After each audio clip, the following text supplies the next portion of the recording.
Olá, pessoal, bem-vindos a mais um Pode Cuidar. Com muita alegria aqui, fazendo mais um episódio.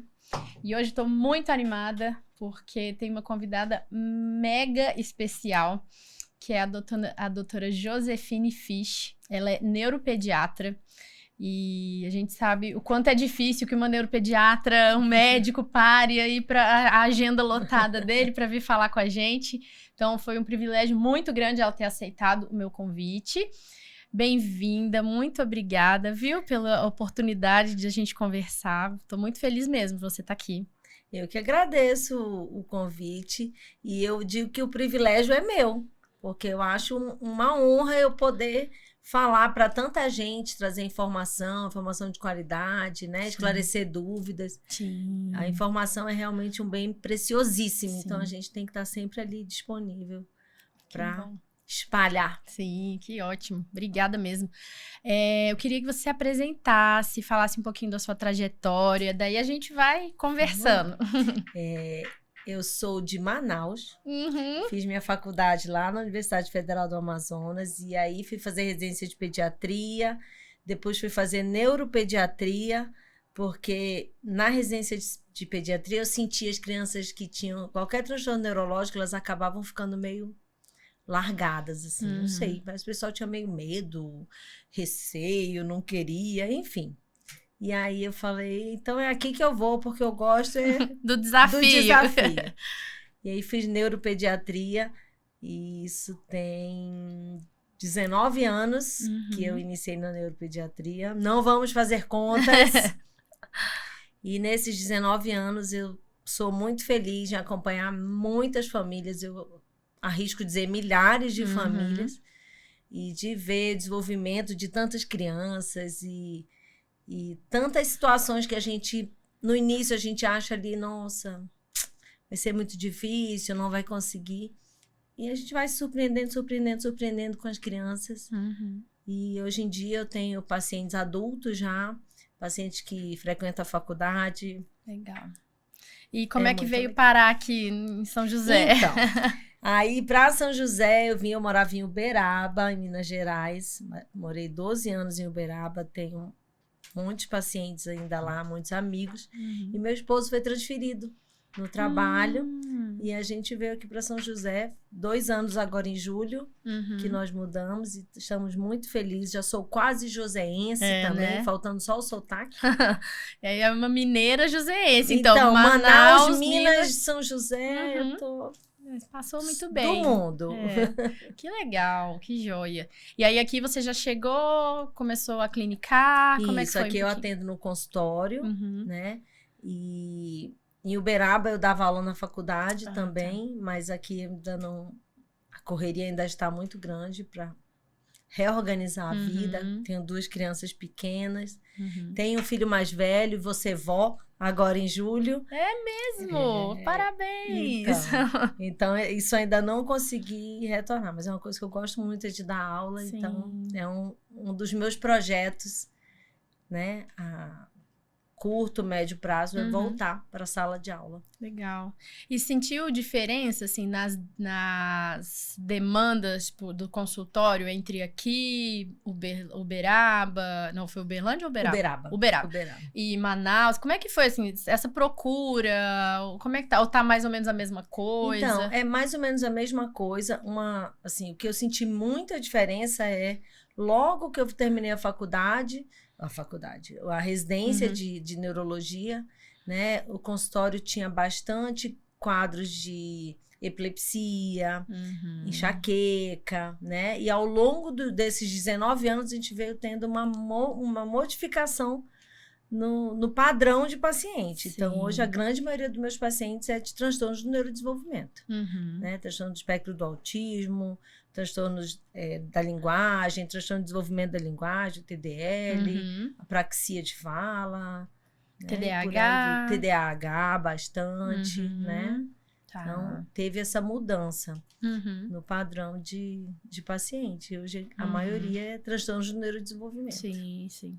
A gente brinca às vezes, assim, gente, onde foram parar os outros diagnósticos? Cadê, né? Teve até uma neuropediatra que entrou em contato com a gente lá na clínica, falando assim, Rebeca, vocês atendem paralisia cerebral? Porque a TO tem uma atuação forte na paralisia cerebral, né? Com as órteses, com adaptações.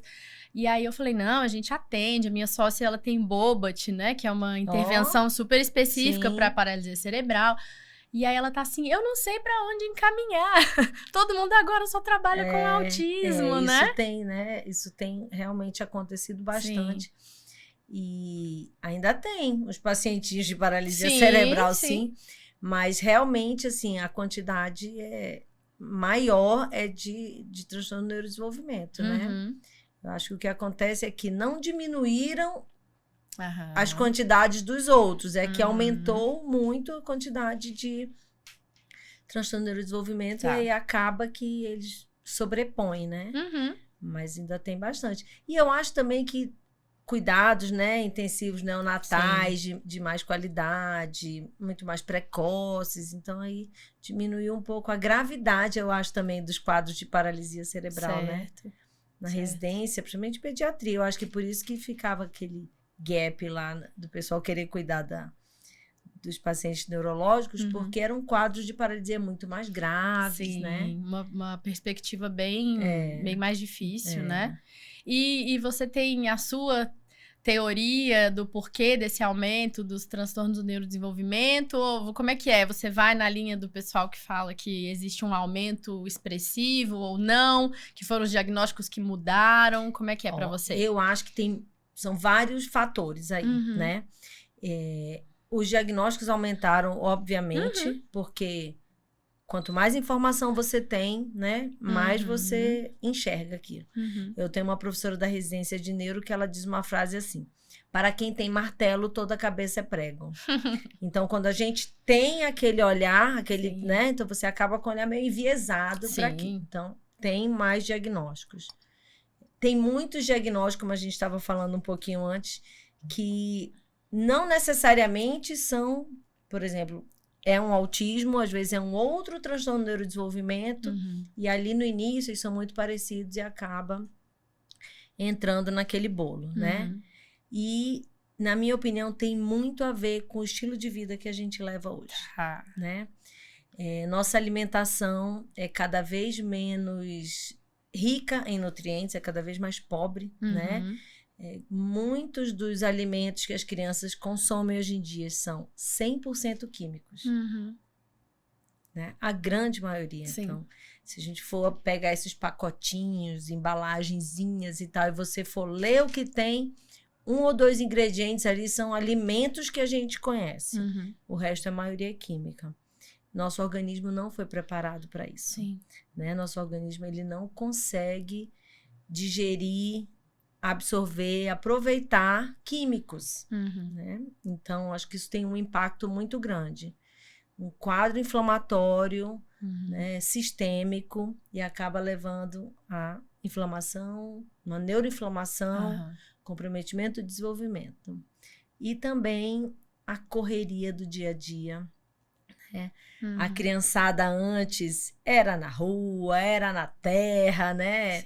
Mexendo, cavando buraco e comendo a minhoca. E hoje não. A maioria das crianças nascem e crescem em apartamentos. Então, pouco estímulo sensorial. Né? Então, ali, piso frio, paredes brancas, né? Pouco estímulo sensorial mesmo ali no dia a dia. Não é incomum, infelizmente é muito comum, crianças de poucos meses com um tablet ou um celular na mão, no carrinho, né? Então, em vez de estar observando o mundo e aprendendo e tendo seu cérebro ali moldado por aquelas inúmeras experiências sensoriais diferentes, não. Ela recebe apenas um tipo de estímulo sensorial, né? Muitas das vezes inadequado para o tipo de desenvolvimento que ela precisa naquele momento.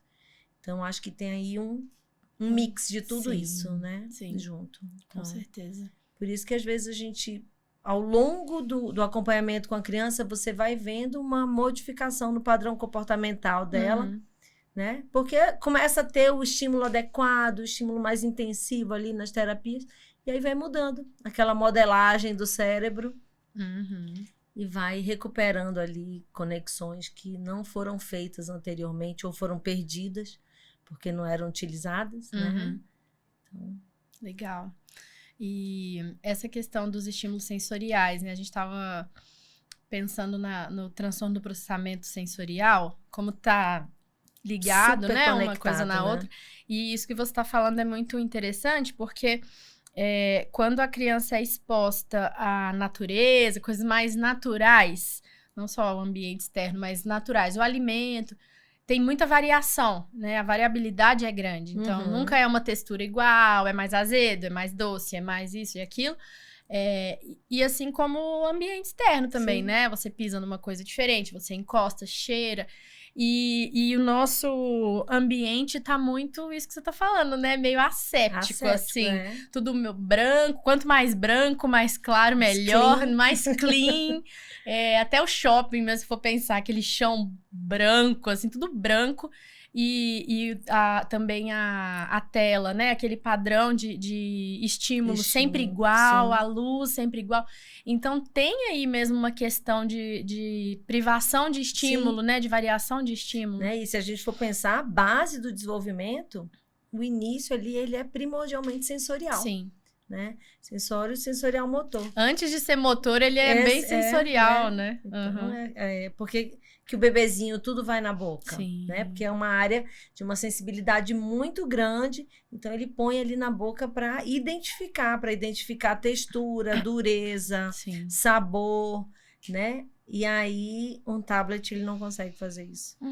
Ele pode ver 1000 ursinhos, 10 maçãs, 15 peras, 25 mil céus azuis, mas ele não vai conseguir ver que aquele ursinho é fofinho, que aquela pera é um pouquinho mais durinha numa ponta e mais molinha em outra, né? A profundidade daquele céu azul, o calor do sol, isso ele não tem. Sim. Na experiência que o tablet, enfim, né? O eletrônico proporciona. Sim. Então, ele é pouco estimulado, né?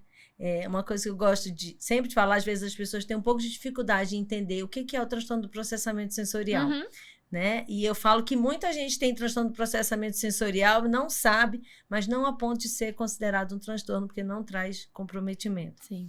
Mas, por exemplo, tem gente que só de ouvir falar ou de ver uma imagem de um machucado, parece que está sentindo nela, né? Aquela dor, aquela sensação. Então, você tem um estímulo ou auditivo ou visual e você tem uma sensação física daquilo. Então, é assim que o transtorno do processamento sensorial funciona, né? Às vezes, um som, outro, né? Aquele barulhinho do giz no quadro. Não preciso nem ouvir. Só de eu lembrar já me traz... Sim. Então, né? Então, isso aí não é um transtorno que traga comprometimento, mas só para a gente sentir mais ou menos o que as crianças, né, que têm o TPS podem sentir e por que alguns ambientes são tão inóspitos para elas, né? Por exemplo, uma sala de aula barulhenta ou um shopping com vários cheiros e barulhos diferentes, né? E você recebe muitos pacientes que têm TPS puro ou não associado a quem recebido? Sim, e tem muitos desses pacientes que às vezes chegam no consultório com uma suspeita inicial, por exemplo, de transtorno do espectro do autismo. A mãe fala assim, é porque quando ele vai andar, ele anda na ponta do pé. Andar na ponta do pé acontece muito nos pacientes autistas, mas não é um critério de diagnóstico. Né? E muitas vezes ele vai andar na ponta do pé porque na hora que ele encosta o pezinho ali no chão, então, incômodo nele, ele levanta o pé para diminuir a quantidade, a área de contato, né? Então, não necessariamente é. E algumas vezes ele tem uma paralisia cerebral, tem uma retração do tendão, do aquileu. Então, às vezes ele não é autista, às vezes ele tem uma causa orgânica ou uma causa sensorial para aquele comportamento. Né? Tampar os ouvidos também. Não tem muito barulho, tampa os ouvidos. Também é uma coisa que acontece muito com as crianças, né? As pessoas autistas, mas não é critério diagnóstico. Então, incomoda ele ali porque é um estímulo inconveniente para ele, Sim. né? Em vez de ele simplesmente ouvir aquilo é quase doloroso, Sim. uma sensação quase dolorosa para ele. E aí haja investigação, né? E haja investigação. Porque é muita coisa que se intercala aí. Exatamente. Então, o autismo, o transtorno do processamento sensorial, essas dificuldades sensoriais estão dentro do DSM-5, né? Exatamente. Então, tem que fazer essa separação, esse diagnóstico diferencial. Como é que tá no isso? CID-10 nem tinha. No CID-11 ele já consta. Sim. Né? Mas a gente tem sempre que for fazer um diagnóstico, você não pode chegar na frente de uma criança, na avaliação de um paciente, com o olhar enviesado para um diagnóstico. Né? Pelo contrário, a gente tem que, vamos abrir aqui. O que pode ser? Pode ser um transtorno do processamento sensorial, pode ser, por exemplo, uma deficiência vitamínica, transtorno, né? Uma hipovitaminose, por exemplo, do complexo B, altera a sensibilidade. Então, às vezes, essa criança não tem nenhum transtorno de neurodesenvolvimento. Às vezes ela tem um déficit nutricional e manifesta, né, com atraso do neurodesenvolvimento. Né? Então, e é importante a gente ter esse olhar, né? E isso a gente não consegue em protocolo. É olhar clínico, é avaliar o paciente sistematicamente, né, repetidamente. É reavaliar o paciente enquanto ele está fazendo as intervenções, né? Intervenções terapêuticas adequadas e ali, né? Ajustando aquelas intervenções. Opa, já ganhamos essa habilidade. Então, vamos trabalhar agora esta outra dificuldade. E isso vai esclarecendo o diagnóstico para a gente também. Então, você usou um termo legal antes, era intervenção... Intervenção diagnóstica. Intervenção diagnóstica, ou né? terapia diagnóstica. Né? Legal. Porque muitas vezes a gente... durante a intervenção daquele paciente, você vê o tanto que ele modifica. Então, às vezes, ele muda o padrão comportamental, muda o padrão de desenvolvimento, e aí você precisa rever o seu diagnóstico. Legal. Tem uma frase que eu gosto muito, que está no meu Instagram, lá bem no comecinho: diagnóstico de criança se escreve a lápis. Que legal. Porque eles mudam. Legal. Eles não são a criança... Se hoje eu avalio um paciente e no final do ano eu avalio ele de novo, ele é outra pessoa. Né? E os transtornos mais crônicos, por exemplo, o transtorno do espectro do autismo, ele vai ter uma resposta clínica, com certeza. Mas ele vai ter uma resposta clínica menos acentuada ou menos rápida do que, por exemplo, uma criança que tem um TPS puro. E aí eu começo a fazer aquela intervenção. Eu não, né? Eu mando para quem sabe. Fazer aquela intervenção, né, sensorial, e aí aquela criança vai vencendo aquelas dificuldades, vai demonstrando cada vez mais suas habilidades, e aí a gente tem que rever esse diagnóstico. Opa, essa linguagem atrasada aí não era um TEA, essa linguagem atrasada era um TDL, era uma apraxia de fala, né, era um TPS, então... Né? Às vezes até crianças que têm, por exemplo, amidalite de repetição, adenoides, né? E aí a criança está lá com atraso de desenvolvimento, atraso da fala, alteração da interação social, e aí a gente manda pro otorrino, tá lá tudo detonado, aquela... Eu tive um desses, gente. Foi um dos primeiros pacientes que eu atendi aqui em São José. E ele estava com suspeita de autismo, atraso na fala, uma atenção muito pouco para o que a gente falava, né? E aí os atrasos foram se acumulando. E aí eu via ele brincando deitado. E eu falava, gente, não me parece uma estereotipia? Sabe aquele brincar lateralizado, né? O brincar deitado, o lateralizado. Não era um brincar meio largado, assim. E aí eu falei, vocês já levaram ele no otorrino? Aí a mãe, não, nunca levamos. Gente, mas era tudo tomado. Ele tinha a perda auditiva, assim, gravíssima. Então, como é que vai interagir se não escutava? Não respirava, não escutava.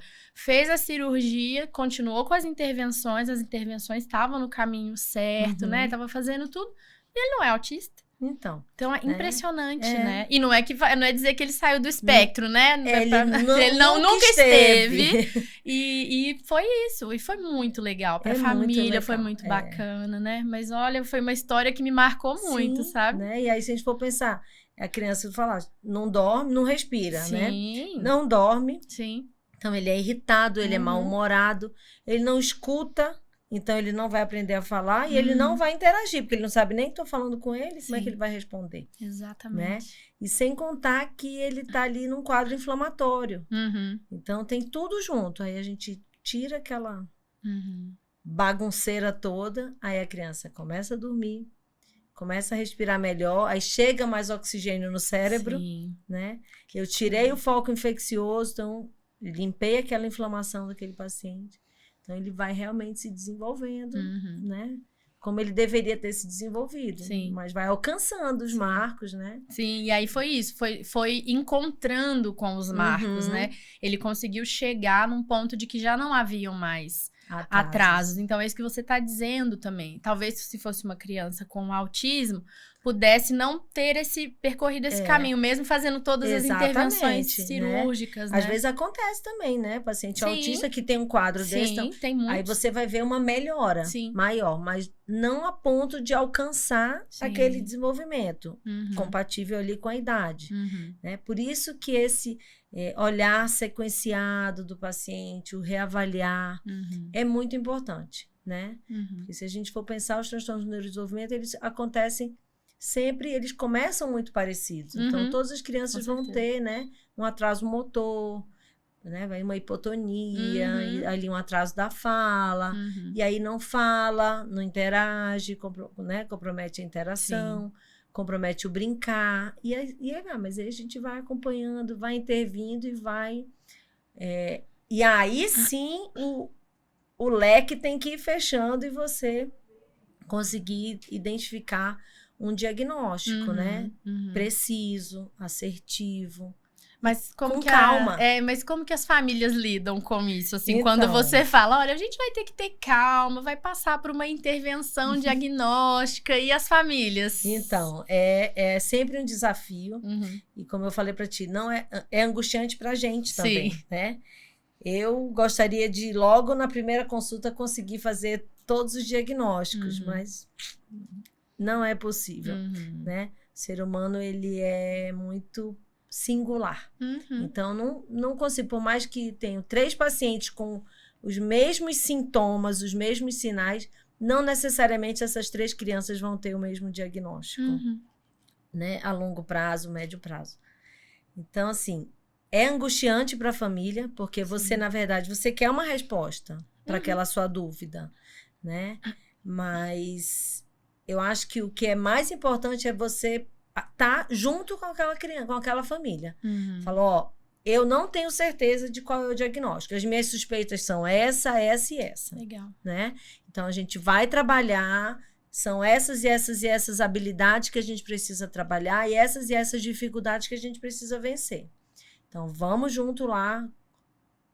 Sou eu, é a equipe terapêutica, é a escola e a família. Tem que estar todo mundo junto. Ninguém larga a mão de ninguém. Né? E caminhando, e crescendo naquele, né? Junto com aquela criança e amadurecendo o diagnóstico, né?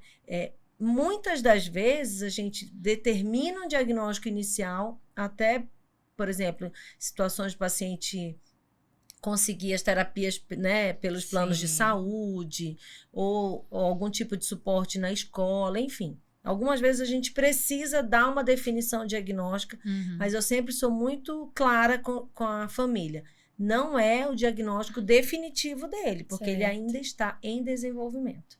Então, a gente precisa ter, né, é uma relação de confiança mesmo. Né? É isso que eu penso, porque não é fácil que todos os médicos tenham essa abertura de falar dessa maneira, sabe, para as famílias. Tipo, esse é o meu diagnóstico inicial, mas ele pode mudar e tal. Porque assim, eu convivo com muitos médicos, então eu sei que existem umas dificuldades ali para ter essa abertura mesmo de conversa com a família. Eu acho que a família vai com uma expectativa e o profissional quer, sim, alcançar, atender, né? Atender essa expectativa. Eu sei que não é fácil deixar a família em dúvida, mas que às vezes é necessário, né? E assim, é um caminho a ser trilhado junto mesmo, né? Então tem que ter uma disponibilidade aí também. A equipe, com certeza, né? A gente tem que, se a gente tá nessa área, a gente tem uma disponibilidade aí para lidar com as famílias e tal. Mas às vezes com os médicos também varia muito o perfil, né? Desse acompanhamento a médio e longo prazo, né? E assim, eu gosto muito de trabalhar. Aliás, eu só sei trabalhar se for em equipe. Legal. Eu não consigo trabalhar sozinha. É impossível, né? Sim. A grande parte dos transtornos, dos quadros que eu atendo, eles não são tratáveis com uma pílula, com uma medicação. Não são. Sim. Né? Algumas vezes as medicações são necessárias, são indicadas para ajudar, né? Naquela situação, em sinais ou sintomas específicos. Mas o que é mais importante é que a equipe inteira esteja ali, né, caminhando junta mesmo. Até porque, por mais tempo que eu passe com o paciente no consultório, a equipe terapêutica, né, que vê esse paciente toda semana, às vezes mais de uma vez por semana, e assim, a equipe da fono vai enxergar, às vezes, algumas características na linguagem dessa criança que eu não vou. Sim. A equipe de terapia ocupacional vai enxergar habilidades motoras, habilidades de funções executivas nessa criança, que às vezes eu não consigo avaliar no consultório, né? Sim. Então, é importante, né? A equipe da psicologia vai encontrar ali comportamentos, padrões de comportamento familiar, que vai interferir ali naquela criança. Então, é preciso que a gente esteja todo mundo junto. Então, é um convite aí para os colegas médicos, né? E eu acho que isso a gente aprende um pouco na faculdade. Durante nossa formação acadêmica, a gente ainda tem aquele viés do tipo, o médico é o chefe da equipe. Sim. Não existe isso aqui. Aqui não tem chefia, não. Aqui é todo mundo junto, né? Se for para colher os louros, vamos todos juntos. E se for para pegar fogo, a gente vai todo mundo junto também. Até porque o fogo espalha para todo lado, né? Exatamente. Vem para nós, vem para vocês, vai para todo mundo, né? Então, mas isso é uma construção mesmo. Legal. Eu acho que vai muito da personalidade também da pessoa, né? Com certeza, das vivências que teve, né, na vida profissional. E aqui em São José, assim, como é que você tá? Como é que tem sido essa convivência com as equipes, com as clínicas? Como é que tá? Olha, até, assim, bem tranquilo, né? Eu tenho diversos pacientes que eu já fiz reuniões com a equipe. Tem alguns pacientes que são um pouco mais complexos, que inclusive a gente tem, por exemplo, um grupo de WhatsApp da equipe, né? Então, porque é importantíssimo isso, né? Então, e não só aqui em São José, eu atendo pacientes online de outras regiões do país e, em geral, a gente consegue fazer. Geralmente o que eu escuto é assim: dificilmente o médico quer entrar no nosso grupo. É verdade. Mas em geral, não. Assim, não. Que legal. Não tenho sentido dificuldades, não. Legal. Né, quanto a isso. Ó, fica a dica. Procurem profissionais que conversem com outros profissionais, tá? Essa maravilhosa foi lá na nossa clínica conversar com a gente, conhecer a clínica, discutir caso. Então, ó, fica a dica aí. Não adianta profissional ilha, não. Profissional ilha não adianta. Que não fala com ninguém, que não quer trocar com ninguém. Não serve muito, não. Porque, que dificuldade, né? É isso, cada um tem o seu saber, né? Sim, exatamente. E se a gente não casar isso, não vai pra frente de jeito nenhum, exatamente. Né? E aí, nessa equipe, tem um outro especialista que é super importante. A família. A família, né? Sim. Eu costumo dizer que cada família tem uma especialidade única, que é a sua própria criança. Então, por mais que a gente conviva ali muito tempo com aquela criança, mas a família, a mãe, o pai, o vô, a avó, o tio, o padrinho, enfim, né? Todo mundo super bem-vindo na consulta, porque é especialidade deles aquela criança. Então, a gente, como profissional, a gente sempre tem que estar muito aberto e valorizar muito as informações que as famílias trazem, Sim. né, pra gente. Legal. E como que tá a aceitação das famílias assim, em relação a medicamentos? A gente sabe que tem alguns momentos que precisa Sim. entrar, mesmo quando a criança é mais nova, tem os momentos que precisa. É uma estratégia terapêutica também, querendo ou não, Sim. que às vezes é necessária, né? Como que você tem visto, assim, essa aceitação? Então, né, hoje em dia a gente tem uma gama aí de opções, né, para utilizar. Eu sou muito parcimoniosa com o uso de medicação, Tá. né? Eu utilizo no consultório, né, na minha prática, eu utilizo muito, eu sempre inicio, né, com medicações que são mais leves, né? Então, fitoterapia, homeopatia, canabidiol eu prescrevo bastante.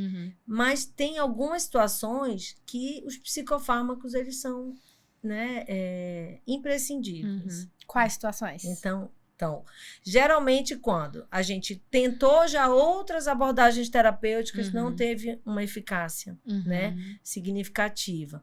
Ou uma situação, por exemplo, uma criança com um grande comprometimento comportamental.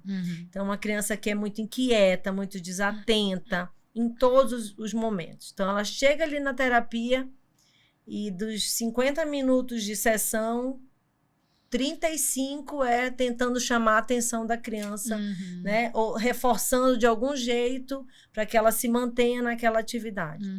Então, isso é um caso que a gente precisa repensar a medicação. Porque essa criança está perdendo 35 minutos de intervenção, né? Então, quando o comportamento, né, o quadro da criança interfere na aquisição dele, das habilidades, a gente precisa pensar com muita cautela, mas também com muita firmeza em relação à medicação, né? E do mesmo jeito que o diagnóstico a gente muda, o remédio a gente suspende. Claro. Né? Então, muitas das vezes é assim, inicia a medicação, a criança começa a melhorar o comportamento, começa a ter melhor resposta na terapia, e aí a intervenção começa a ser mais eficaz, e aí ela já consegue controlar melhor o seu comportamento, a sua atenção, e aí, né, a equipe vem, olha, tá uma beleza lá, tá 50 minutos tranquilo, faz atividade e tal. Opa, então vamos repensar essa medicação. Né? Vamos diminuir a dose, vamos retirar. Tá. Né? Mas aí tem momentos, então, que você diminui um pouco a dose para ver se mantém, se não se mantiver, aí volta. Exatamente. Então tem que ir fazendo esse... Tá. Né? E algumas vezes, por exemplo, dependendo do tipo de medicação, isso pode ser feito. Em certas atividades, precisa de mais atenção. Então, a gente usa a medicação naquele momento. Não, e nas outras atividades, sei lá, criança faz TO, físio, fono e natação. Então, na TO e na natação, que é um pouco mais lúdico, ela tá de boa. Mas na físio e na fono, que ela precisa um olhar mais atento, ficar mais numa atividade, né, um pouco mais chatinha ali, precisa manter. Então, vamos deixar nesse horário dessa atividade, dessa terapia que está sendo necessária ainda, e já vamos tirando do outro, ver como que ele fica nesses outros dias. Legal. Né? Sim.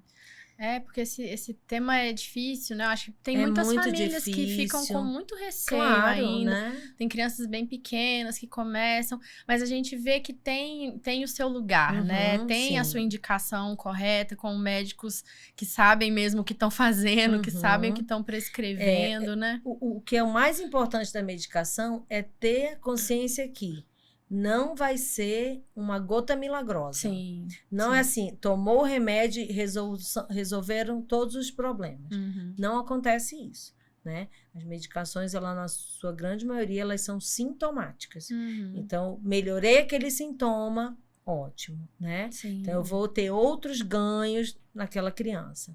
Não é que eu vou dar uma medicação e essa criança vai começar a falar. Sim. Ou eu vou dar uma medicação e essa criança vai deixar de ter um transtorno sensorial. Né? Isso, infelizmente, a gente ainda não dispõe desta gota milagrosa. Mas em muitos momentos, a medicação, ela é a virada de chave que precisa, né? E eu entendo perfeitamente a angústia das famílias, né? Por isso que eu te falei que eu sou muito parcimoniosa com a medicação. Legal. Né? A gente tem que trabalhar em equipe. Aí vem de novo a equipe junta. A família, a expectativa, os medos, as angústias, né? A equipe terapêutica para me falar, Josefine, olha, aqui tá bom, aqui tá ruim, isso precisa mais, aqui precisa menos. Né? Então, por isso que é tão importante esse caminhar junto mesmo. Né? E ter sempre em mente que nada é definitivo. Nada na criança é definitivo. Porque sempre tem essa pergunta, né? Mas vai ter que tomar para sempre? Depende, né? Depende de tantos fatores, né?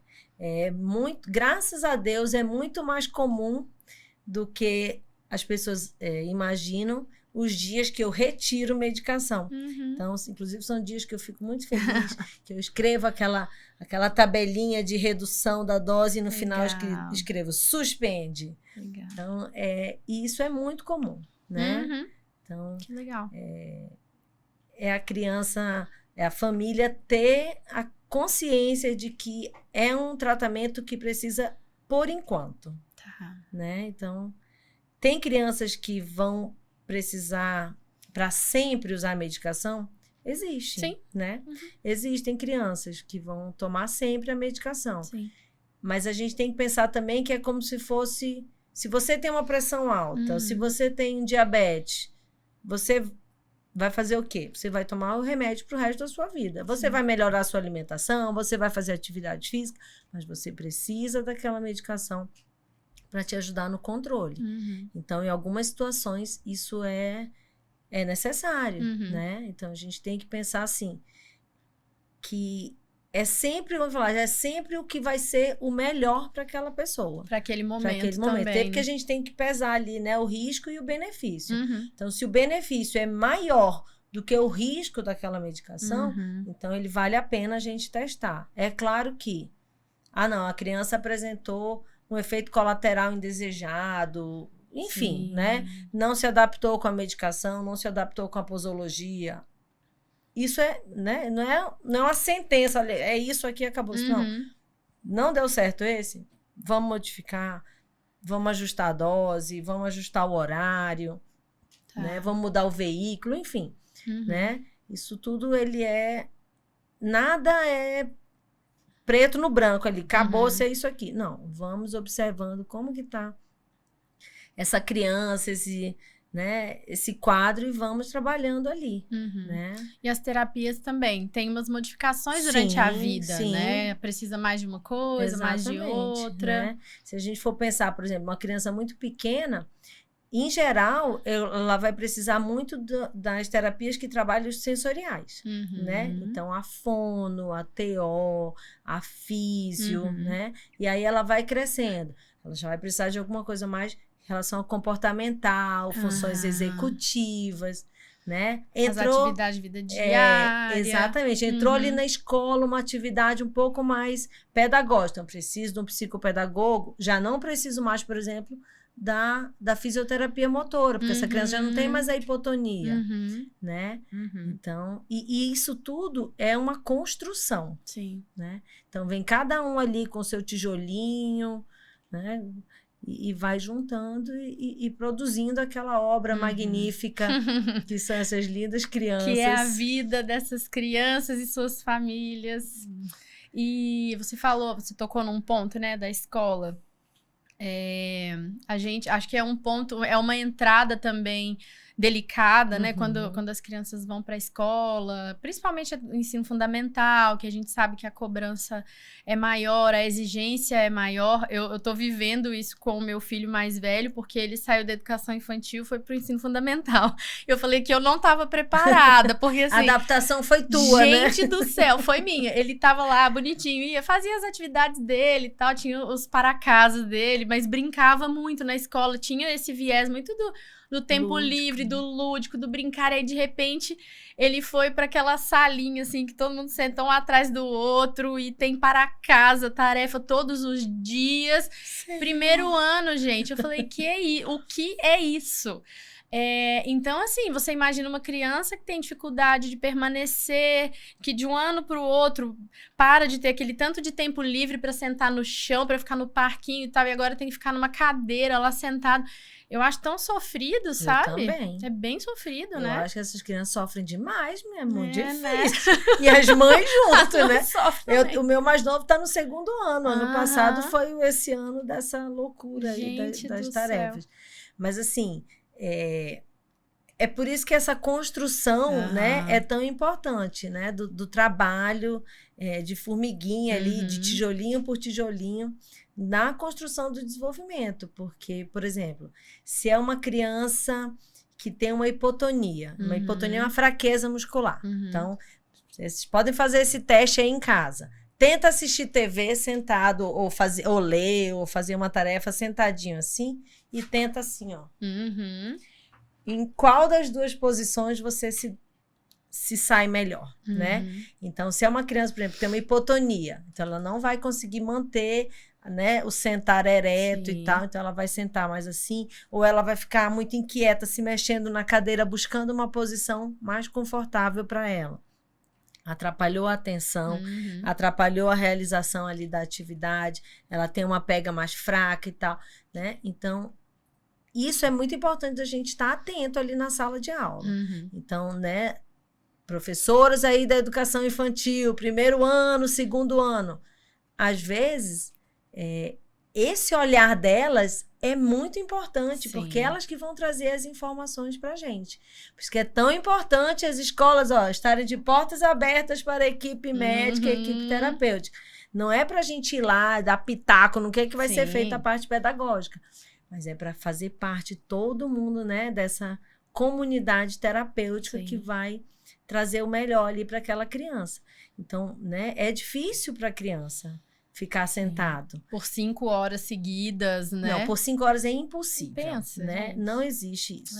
Então, é mandatório que as crianças, né, 5, 6, 7, 8 aninhos ali, ainda tem algumas com um pouco mais de dificuldade, as atividades precisam ser dinâmicas.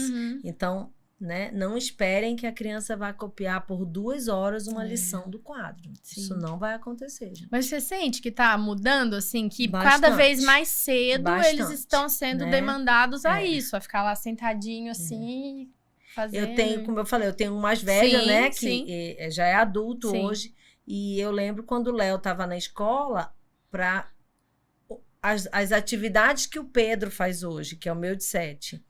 No 2º ano, o Léo começou a fazer 3º ano, mais ou menos.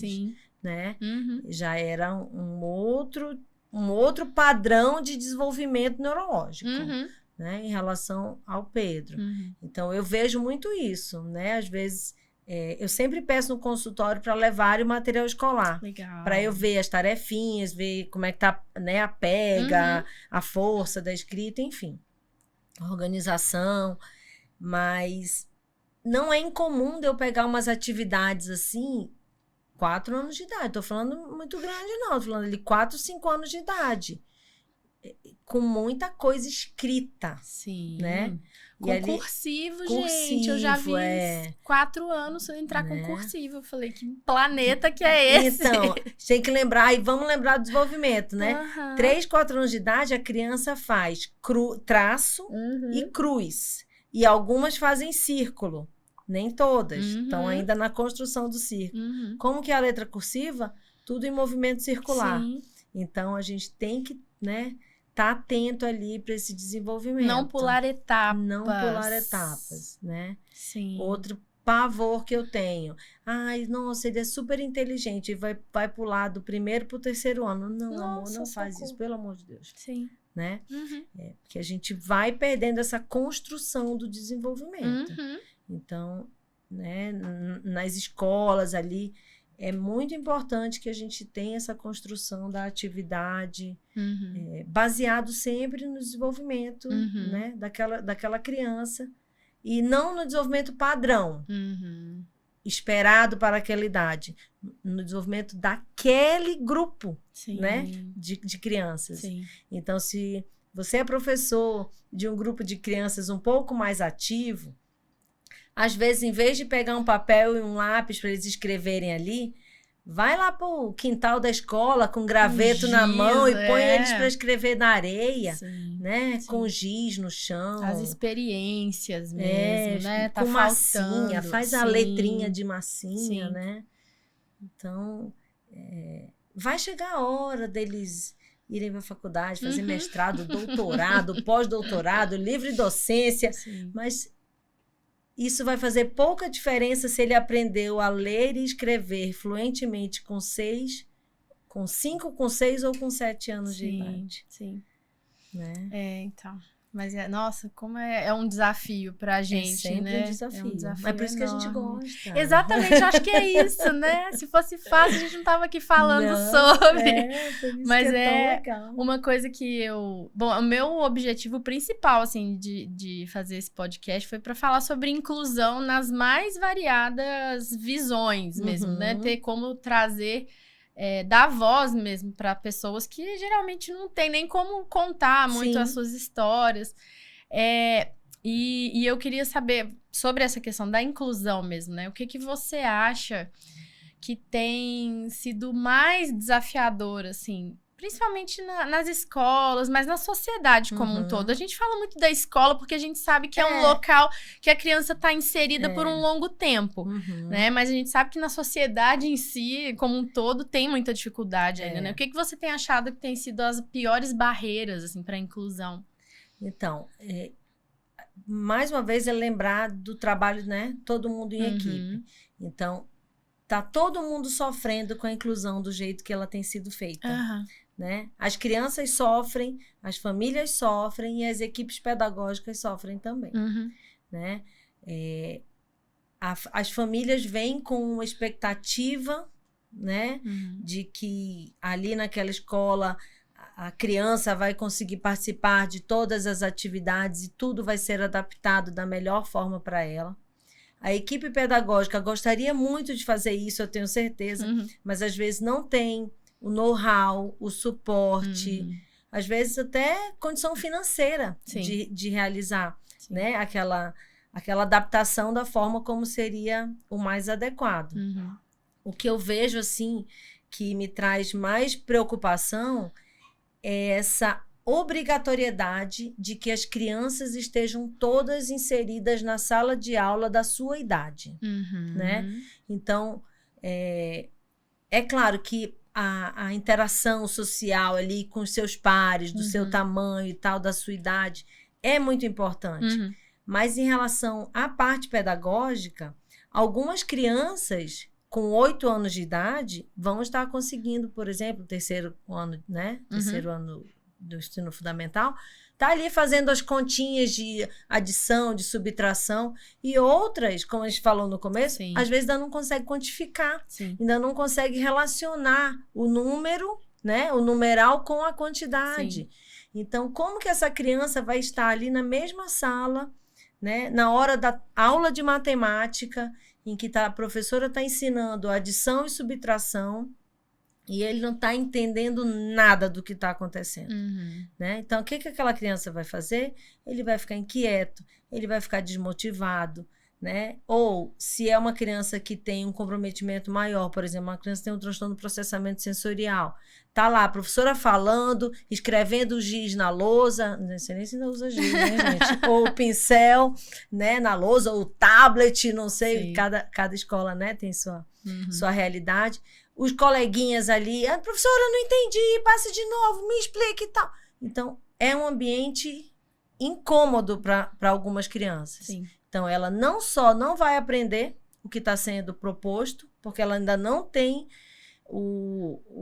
a base pedagógica para alcançar aquele aprendizado, ela não consegue permanecer naquele ambiente, porque ele é incômodo para ela, né?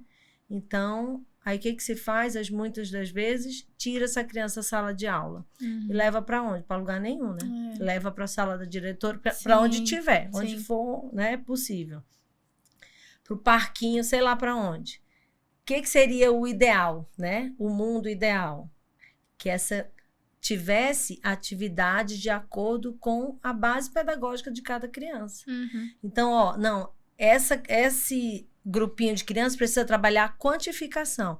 Então, um é do primeiro ano, um é do segundo, um é do quarto, um é do quinto, mas eles precisam trabalhar a quantificação. Então, na hora da aula de matemática, ele vai para a aulinha dele ali, para a salinha, para aprender a quantificação, né? Para aprender a relacionar. Então, para parear, às vezes a criança não está nem pareando ainda. E está numa sala de quarto ano. Né? Nossa, isso deixa a gente tão angustiado. Muito, geralmente o dia a dia vai ficando muito distante.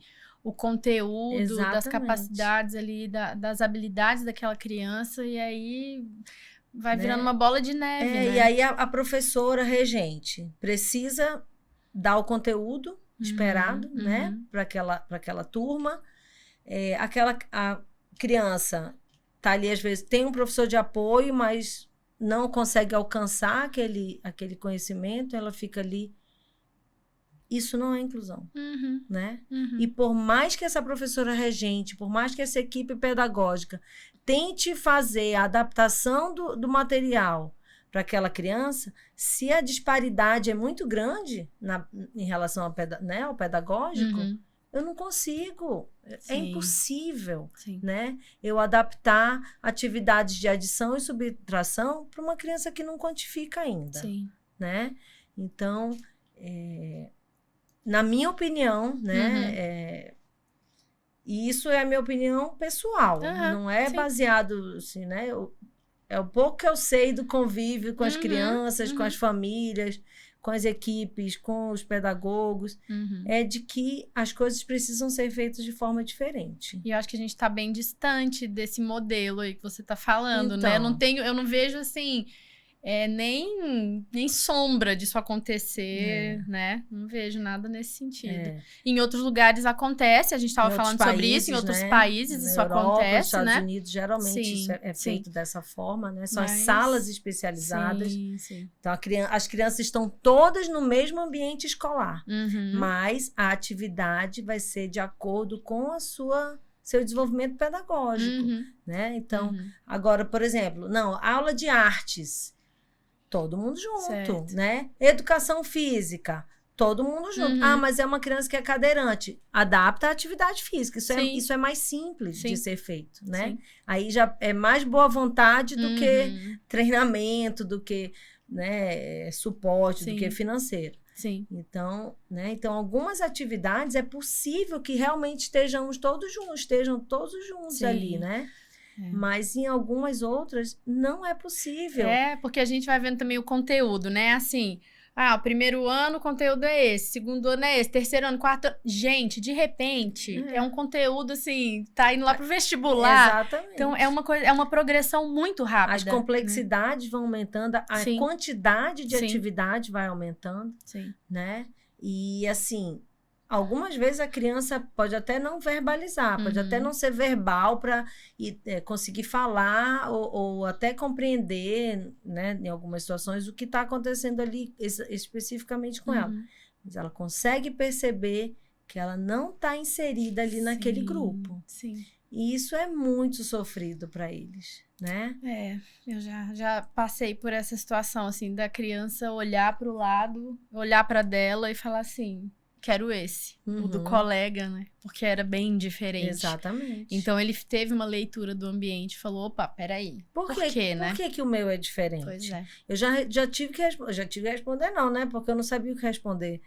Eu já fui questionada sobre isso. Uma criança no consultório falou, mas tia, por que a minha tarefa é igual a da tarefa dos pequenos e não é igual a do meu colega? E aí, né? E aí, né? Eu falei, porque você ainda está aprendendo, você precisa fazer mais vezes essa atividade. Mas ele não convenci ele, não. Né? Então, eu acho que assim, precisa ter uma discussão maior. Eu acho que a legislação também não está adequada, porque, né, pela leitura da legislação tem que estar todo mundo na mesma sala, todo mundo no mesmo ambiente, todo mundo. Então, é óbvio que aí as famílias vão cobrar, né? O que está garantido ali, né, do direito deles. Mas não necessariamente o que está previsto ali na lei é o que é o melhor para aquela criança, para aquele momento. Sim. Né? Então, acho que isso é uma construção que deve ser feita mais uma vez em grupo, né? Família, equipe pedagógica, equipe terapêutica, todo mundo discutindo junto, encontrando, né, soluções. Legal. Porque eu sei que do jeito que não dá para ficar. Tá beirando o insustentável, né? Porque não tá todo funcionando. mundo sobrecarregado, as famílias estão sobrecarregadas, né? As crianças estão sofrendo, a equipe pedagógica está sobrecarregada também, porque às vezes é cobrada de algumas habilidades que não tem, que não tem treinamento, não tem suporte, enfim, né? Sim. E eu acho que a equipe clínica também acaba se desesperando e entrando num lugar de suprir as necessidades pedagógicas, né? Então, assim, a gente vai caminhar paralelo à escola ali, dando todo o suporte que ele precisa para desenvolver, para ele conseguir acompanhar a escola. Mas aí também vira outro problema, então, né? A gente tem que... escola não é lugar de terapia. Né? Sim. Muitas das vezes lá na escola vai ser preciso utilizar algumas técnicas terapêuticas, mas não é o lugar para fazer terapia, né? Sim. É outra abordagem. Sim. Né? Bom, pensando que não tem nada ideal, né? A gente não tá falando do mundo ideal. O que você tem dito para as famílias de dicas mesmo, assim, para como procurar, o que observar, como lutar por essa inclusão de uma maneira mais prática? Quais são as suas orientações? A primeira coisa, igual a gente conversou mais cedo, a primeira coisa é buscar um local, uma escola que esteja aberta, né? Aberta a conversar, discutir o caso daquela criança, né? Com todo o resto da equipe. Uma escola que esteja aberta a trazer informações, não só a respeito da criança. Muitas vezes a gente recebe os relatórios, só fulano fez isso, fez aquilo, não fez isso, né? Não só informações sobre a criança, mas informações sobre o que está sendo feito na sala de aula, né? Quais são as habilidades que vão ser trabalhadas naquele período na sala de aula, né? Quais são as dificuldades que essa criança tem apresentado quando essas habilidades são exigidas dela, né? Então, essa abertura da escola para mim é o ponto mais importante, né? Então, é uma escola que esteja aberta a aprender e crescer junto com todo o resto da equipe, né? O professor na sala de aula, né? Isso a gente vê, as famílias veem, eu vejo no consultório, tu já deve ter visto também várias vezes, né, na clínica, como o professor pode ser o ponto-chave dali. Divisor de águas, né? Já tive também. Então, e assim, do mesmo jeito que eu estou aberta para conversar com a equipe terapêutica, a equipe pedagógica que tiver conversar comigo também, né? Essa semana, inclusive, eu tenho uma reunião com uma escola. Que legal. Né? É a primeira com escola que eu... uma das primeiras, primeira ou segunda. Porque como eu atendo gente fora, eu estou meio confusa. Mas aqui de São José, mas eu acho que é a primeira que eu tenho essa reunião. Então, ter essa abertura, né? As famílias estarem presentes na escola também. Não apenas para questionar, para exigir, né? Algumas vezes essas famílias já lutaram tanto, já é tão difícil, já estão com a casca tão dura que às vezes a gente já chega meio pé no peito, assim, né? Eu quero e tal. Então, vamos dar um passinho para trás, né? A intenção de todo mundo é que oferecer o melhor para aquela criança. Nenhuma escola vou abrir uma escola, vou botar um professor aqui para incomodar essa criança para não fazer o que a família quer. Não é isso, não. Né? Então, trabalhar todo mundo junto. Então, do mesmo jeito que a escola estar aberta, a família também estar aberta, que nem sempre também as coisas vão ser exatamente do jeito que a gente espera. Né? Então, a gente precisa adaptar. Todo mundo tem que se adaptar, né? Um pouquinho de cada. Então, todo mundo construindo junto, porque quem está no meio daquela batalha ali é a criança. né? E muitas vezes uma batalha mesmo, né? Nossa, literalmente uma batalha, né? E aí, e os meus laudos no meio, porque parece que a escola só funciona se chega um laudo médico. Isso é verdade, eu não tenho dúvida. Não tem necessidade, né? Mais uma coisa, algumas vezes eu não vou ter um olhar que o pedagogo tem para aquela criança. Sim. Então, não sou eu que tenho capacidade de definir o que vai ser feito naquela escola. Né? Isso precisa ser construído. Então, escolas, não esperem um laudo para começar a trabalhar com aquela criança. Se você identificou habilidades e dificuldades naquela criança, é isso aí que tem que trabalhar. Né? Às vezes o laudo vem para complementar.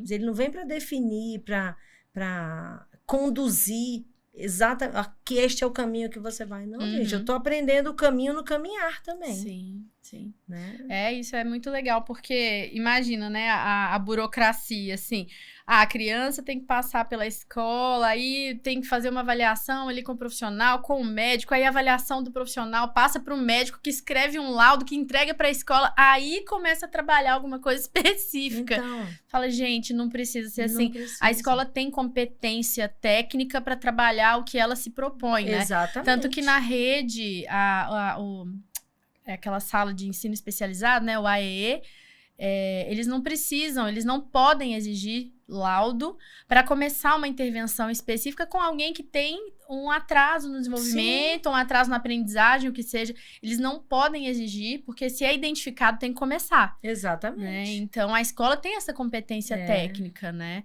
Talvez vai precisar de alguma ajuda, em algum sentido, para adaptação, ou para... Aí o olhar clínico vem complementar. Exatamente. Mas não é sempre assim, né? Não precisa esperar, não. Né? Todo esse passo a passo para iniciar as intervenções, as adaptações necessárias. Sim. Isso o professor na sala de aula, né? O coordenador da escola, a equipe pedagógica da escola, então observou ali uma dificuldade naquela criança, já vamos começar a trabalhar isso. Em paralelo, vamos investigar se tem algo, por que isso está acontecendo, né? Não conseguimos identificar o porquê que está acontecendo, mas além da intervenção pedagógica na escola, ele precisa também de uma intervenção terapêutica específica. Então, é tudo junto. Não é primeiro um, depois o outro, não. É todo mundo junto, caminhando. Sim. Né? É bem... É trabalhoso, mas é muito, muito lindo mesmo. Muito quando essas lindo. Coisas todas se alinham, né? Tudo é um trabalho muito... E é muito gratificante. Né? Eu acho Eu fico até emocionada quando eu lembro dos tantos crianças que eu já acompanhei esse desenvolvimento, assim. E como eles ficam alegres quando eles conseguem, né, vencer ali aquela dificuldade. Sim. E o professor fica alegre também, e a equipe terapêutica fica alegre, e a médica fica alegre, e a família fica alegre, a alegria geral. Mas isso é um trabalho que tem que ser feito todo mundo junto também, né? E ele não é rápido, né? Não é rápido. Eu acho que esse é o ponto desse tipo de trabalho que a gente faz. Ele demanda o passar do tempo também, né? Então, a gente tem que ir trabalhando as expectativas e a ansiedade para falar assim, gente, tá tudo bem, assim, ele tá trabalhando, isso vai... O tempo tem que passar também, né? Uma coisa que eu falo bastante para as famílias, eu falo assim, pega vídeo do ano passado, ou do início do ano, e olha, que às vezes a gente está no dia a dia ali com a criança, a gente não percebe os ganhos, né? Sim. Mas aí você vai ver um jeito de pegar no lápis no início do ano e o jeito que está pegando no lápis agora. Então, e aí, nossa, é verdade, né? Legal. O pedalava de um jeito, tá pedalando de outro agora, né? E assim, é construção mesmo. Sim. É um tijolinho de cada vez, né? Então, é não desistir. Vai ter momentos que vão ser mais fáceis, momentos que vão ser mais difíceis, né? Que a gente chega até a se questionar se está fazendo o correto, né? Aí vem eles e dão um sustão na gente, já estão pegando fogo, fazendo alguma coisa que a gente acreditava que ia demorar mais para alcançar, né? E já estão fazendo. Sim. E um último assunto aí pra gente finalizar, mas eu queria saber, assim, o que você tem visto em relação às famílias. Muitos têm falado sobre o burnout das famílias, que eu tava vendo um artigo falando que o nível de estresse das mães com crianças atípicas é tipo o estresse de guerra, soldado, né? De guerra. Eu falei, Jesus amado, né? Como é que é isso? O que você tem visto? O que você propõe para as famílias, assim, de cuidado com elas? Porque, olha, eu vou te falar, eu tô ali nessa caminhada com as famílias e é uma batalha mesmo, né? O nosso dia a dia já é muito corrido, né? Com a sobrecarga de informação que a gente tem, todo mundo, né, já é sobrecarregado pra gente. Aí você soma ali expectativas não alcançadas, né, daquela criança. Incerteza do futuro. Inseguranças, né? Toda mãe quer ser imortal.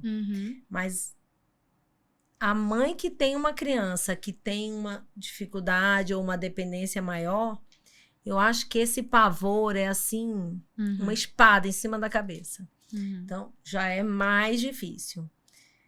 Então, o que é mais importante? Primeiro, cuidado é com a gente mesmo, né? Isso é muito difícil para as mães, gente.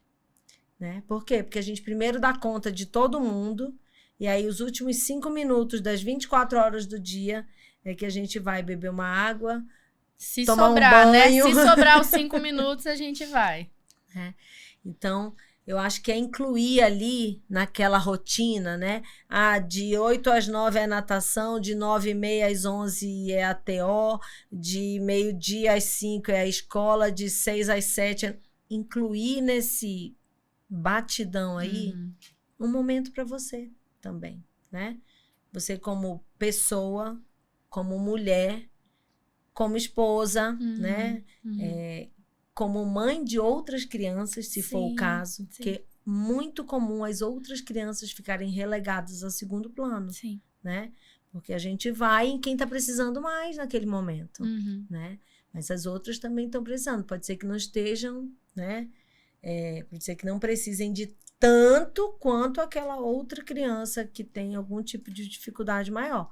Mas elas também precisam, né, daquela atenção.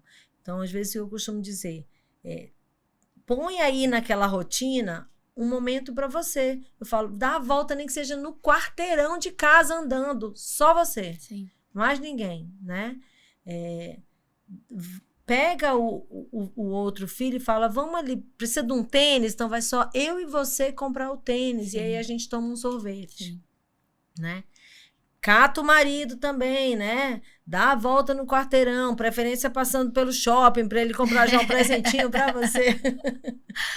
Né? Então, é a gente se policiar nisso, né? E colocar mesmo naquela rotina. Como se fizesse parte do tratamento da criança. Mas é parte do né? tratamento. Sim, né? Com certeza. As crianças, elas vão fazer de tudo pela mãe e pelo pai. Então, a criança quer fazer tudo para agradar o pai e a mãe, né? Então, quando ela vê que a mãe, o pai, a família está num quadro de sofrimento, ela se considera culpada. Então, isso é muito ruim para ela também. Né? Ela traz para ela essa obrigação, essa responsabilidade. Então, tira, olha, tá vendo? Você, cuidando de você, você vai estar tirando a responsabilidade que seu filho está sentindo em relação a você. Então, a gente estar bem, porque quando a gente está bem, a gente consegue cuidar do outro, né? Quando a gente não está bem, a gente não consegue cuidar de ninguém. Quando você vê, você já está gritando, já está puxando o menino pelo braço. Aqui, apaga! Entendeu? Por quê? Porque a gente está sobrecarregado.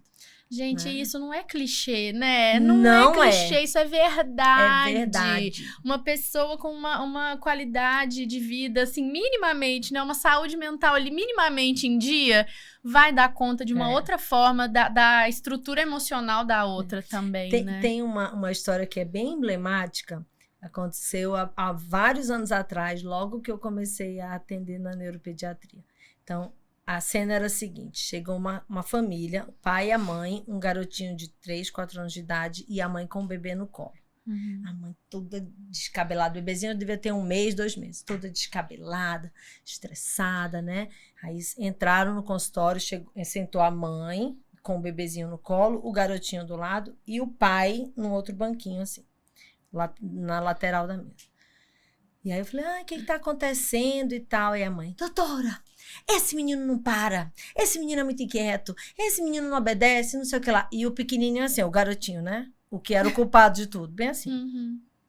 E a mãe, porque não sei o quê, porque eu peço para sentar e não senta, porque não come, e várias queixas em relação à criança. E aí o pai falou assim, não, mas eu acho que não é assim. Tu não sabe? Tu não tá em casa o tempo inteiro? Eu que tô lá, não sei o quê. E aí eu peguei assim na mão dela e falei, amiga, você tá muito estressada, né? Eu tô muito estressada. E aí, né? Conversei um pouquinho mais, aí sentei ele, e o garotinho continuava lá, né? Bem quietinho. Sentei ele na maca, examinei, né? E aí, conversando bastante. E aí eu falei assim, não, o que eu vou fazer? Porque essa criança não tem nada, né? O problema aqui é a mãe nessa confusão que tá. Eu falei, olha, vamos fazer o seguinte, eu vou mandar um formulário SNAP, aquele, né, do comportamento, para a escola. Ele tinha acabado de começar a escola. Para ver como que tá lá o comportamento dele, vocês vão preencher em casa também. Aí você preenche o seu para a mãe e você preenche o seu, né, para a gente ver a observação dos dois em relação ao comportamento do Piquititinho. E aí falei para ela assim, tem alguém te acompanhando? Falou, não, e tal. Eu falei, olha, eu posso passar Aí eu passei uma medicação para ela, um ansiolítico. Beleza. Que era seguro, porque ela estava amamentando, né? Passou mais ou menos umas 3 semanas, 1 mês, eles voltam na consulta. Aí veio já só ela, o bebê e o pequenininho. O pai não veio. Aí ela já arrumadinha, né? Assim, mais calma, mais tranquila. E aí me entregaram os formulários, não tinha nada, tudo ótimo. E aí eu falei pra mãe, e aí, como é que tá? Doutora, ele está ótimo. Outra criança. Então, na verdade, era ela que estava sofrendo, né? Ela que estava ali, não tinha conseguido se organizar e estava com aquele sofrimento, aquela angústia. E aí, com a medicação, né, a gente conseguiu acalmar isso. E ela... faltou um detalhe, eu encaminhei eles para orientação parental. Legal. Né? E aí ela estava fazendo acompanhamento, aí depois até reverteu de orientação parental para terapia. Legal. Né, individual, o pai e a mãe. E assim, foi o último dia que eu vi. Eles não voltaram mais no consultório. Que bom, né? Alguns anos depois eu os encontrei na cidade, assim, e ele já grandinho, e o outro bebezinho grandinho também. E aí, como é que tá? Tá ótimo, tudo. Ai, que bom, que beleza, gente. E tal. Então, na verdade, aquela criança não tinha nada. A mãe estava muito sofrida. Né? E algumas vezes, a criança, claro, pode ter algum transtorno, mas às vezes a situação familiar está tão conturbada que agrava. Então, com certeza. O cuidar de si, viu? Mamãe, papai, o responsável por aquela criança, o cuidar de si é metade da terapia da sua criança, muitas vezes. Com certeza. Né? Que bom. Ai, quantas pessoas precisam ouvir isso, né? Mas eu falo pra eu ouvir também. Sim, a gente, é verdade. A gente nessa rotina maluca nossa também, a gente não se cuida. Exatamente. Minha saúde virou um horror. Do ano passado pra cá. Já tô me resolvendo já. Então é isso. Na verdade, a gente, mães atípicas, mães que não são atípicas, né? Assim, é isso. Tem que se cuidar mesmo. Esse papel materno, a gente fala muito do papel materno, né? Dessa sobrecarga, dessa concentração de atividades e às vezes até de preocupações mesmo, né? A gente sabe que é muito puxado. Então, fica muito a dica aí de que metade do tratamento é esse, né? A família estar bem, né? Sim, com certeza. De forma individual e no coletivo, ali, né? A família como um todo mesmo. Perfeito. Ai, gente, eu sempre encerro aqui falando assim, eu queria mais 2 horas pra começar. Todo podcast eu sempre termino assim. Mas muito, muito, muito obrigada. Imagina, foi um prazer, Muito. adorei. Nossa, é uma delícia. Se puder voltar mais, Já estou volte. pronta para o próximo. Pronto, então volte. Eu pensei até de a gente abrir caixinha de perguntas, aí eu coleto umas perguntas, o pessoal tem, Ótimo. aí a gente traz para responder, para conversar, acho que vai ser super legal, né? Eu acho que uma outra coisa muito legal de ser conversado em outro momento é o papel das famílias típicas Legal. em relação às famílias atípicas. Nossa, então nós já vamos ter que marcar o horário. É muito legal mesmo. Nossa, eu acho isso né? um Porque tema... é uma responsabilidade para ser dividida. Nossa, com certeza. Perfeito. Muito obrigada, viu? Eu que Seja agradeço. sempre bem-vinda. Pode deixar. Eu adorei. E é isso, gente. Vamos ter um próximo, com certeza, mas eu vou já organizar isso aqui. Muito obrigada. Continue acompanhando, que ainda vem muita coisa boa por aí. E até mais.